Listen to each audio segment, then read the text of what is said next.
personal opinion about the wildfires that happened in Hawaii. First of all, my condolences to everybody who lost their lives and who lost a loved one and who lost an animal and who lost their home.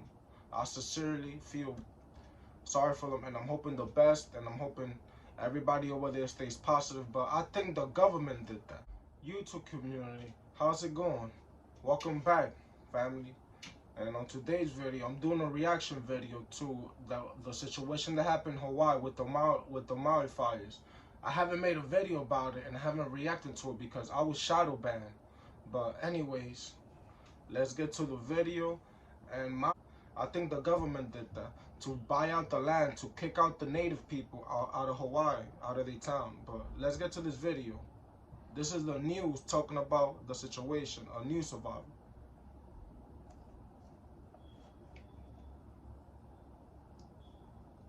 Shocking new images of the fires there. This video shows what it was like to be inside a neighborhood as it was burning. Now, the man who took this was making a record of which family homes had been destroyed and which ones up to then had survived. We are also seeing new footage of the fire's aftermath released by FEMA as workers carefully search through all the debris. More than 100 people are now confirmed dead. Nearly all of the victims have yet to be identified. Jonathan Vigliotti is on Maui right now. The state of Hawaii, they did them bad. They didn't alert them during the fire situation.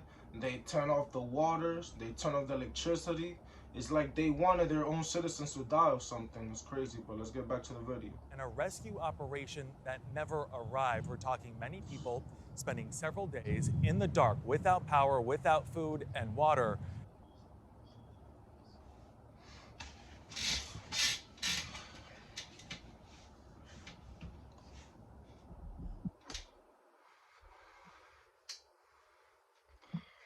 Before taking matters into their own hands.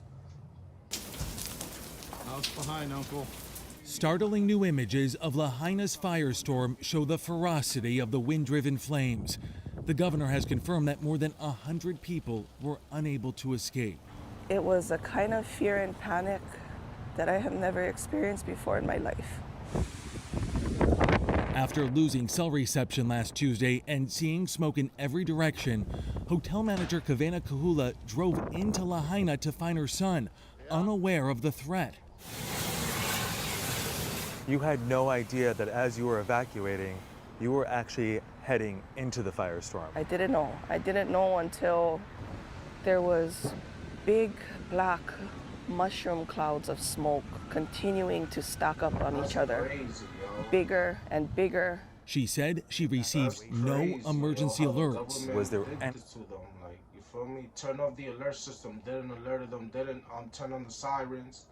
There's like so many questions. It's like, and then when I look about it, when I look at the history of Hawaii, I just see the history of white people, white Americans, rich Americans, the elites colonizing Hawaii. So they did this, you know. I think the government did this, started this wildfire to kick out the native people, to kill them and kick them out. Because those lands is worth millions of dollars. Those houses and properties is worth millions of dollars. And they wanted that. They want to make Hawaii into a smart 15-minute smart city.